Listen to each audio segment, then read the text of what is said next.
Good afternoon, friends. Yesterday, my brother from US, he called me in the evening.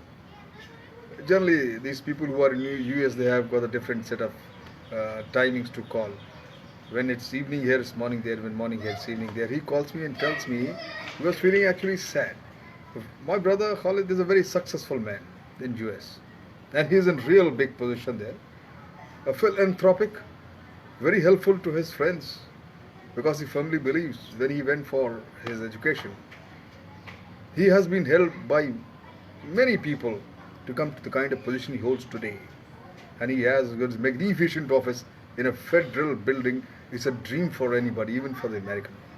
See, he was sad. He tells me, brother, today I'm a little upset. My very dear friend is one of his dear friends in 40s of his age. He suffered, very healthy, exercises maintains himself, exercises every day, maintains a diet schedule, but still he suffered a stroke. He's okay, he's an ICU. And he tells me in the same, after concluding what all, he tells me, bhai, there are two things one can never be sure of. One is when a person just drops in your house for a meal, you don't know. And second, too, he said, when death will come to you, no one knows. And I was listening, yes, sympathizing with the incident. And today morning, when my routine cycling to the club, Kanpur club, and taking a walk. So I shared this experience with one of my friends. He is an Ayurvedic doctor, Vaidji, a good guy. So while strolling, while walking, you see, I shared the same opinion what my brother has told me about the incident, about these two uncertainties of life. And quite surprisingly, my friend, the doctor friend, he disagreed. He said, yes, a guest, somebody who drops you at your house today without even informing for a meal, that's quite possible. Nobody can predict if you have a more number of friends or more number of relatives, then surely no one can predict. And you hold a good relationship with people. But he said death gives you many signals before it finally arrives to take you away.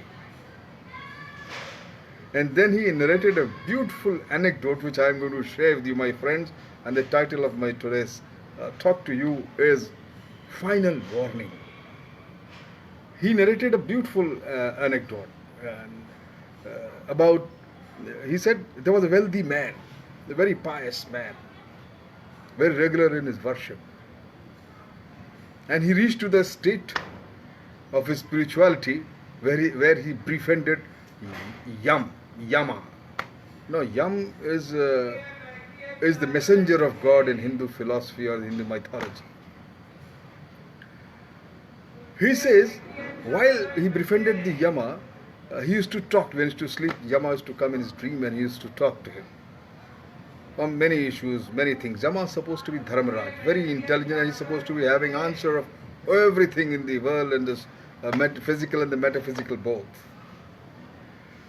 So he took a promise from his friend Yama, listen here, I've got a lot of responsibilities and I got certain dreams.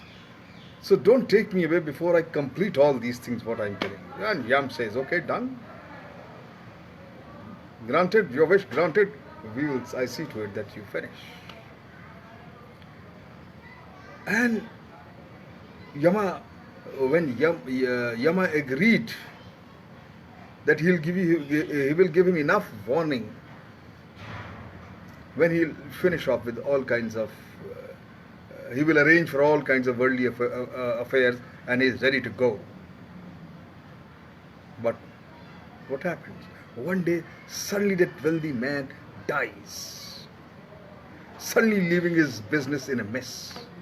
And all his dreams, unfulfilled dreams and responsibility, not completed. So when he dies, when he meets Yama, uh, instead of one warning, he protested to Yama, "Ki, what is this? Instead of even giving me one warning, you just took me away." Yama said, "One warning? I give you several warning, my friend. You didn't notice." He said, "Huh? What?" He said, "First I made your hair turn grey. Then I deprived you of your teeth. Then I made you hard of hearing. Then I impaired your vision. Finally, I made you feeble of mind. If you still ignore these warnings, you have only yourself to be blamed." That rich man laughed and he said, "Yes, it's true that an enfeebled mind, as it were the final alarm bell for the start of the long march towards the unknown. We all are traveling the same path, and we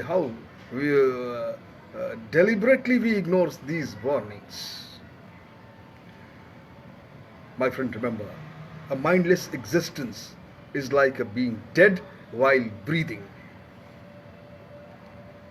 We begin to think of death only in our old age. Very sad. In our younger years, time hangs heavy, and we delude ourselves into believing it will go on forever and ever. It's something like this in a epic of Mahabharata, when Yaksh, all these 5 Pandavas brothers, they go to take water from the pond, and every time all 4 of them they die because they could not answer the Yaksh, and he had a set of questions to ask, and ultimately Yudhishthir answers each one and then get his brothers back. One of the question was that, "What is the biggest surprise of the world?" Yudhishthir said, "All of us know that we are going to die, but we believe that everyone else is going to die but me." My dear friend, मुश्तकिल रात दिन कोशिशें, जिंदगी कैसे बेहतर बने, इतने गम जिंदगी के लिए और जिंदगी का भरोसा नहीं. My friend, start giving heed to these warnings and start enjoying life, accepting and prepare yourself for the second and the best journey, whatsoever belief system you have. Thank you very much.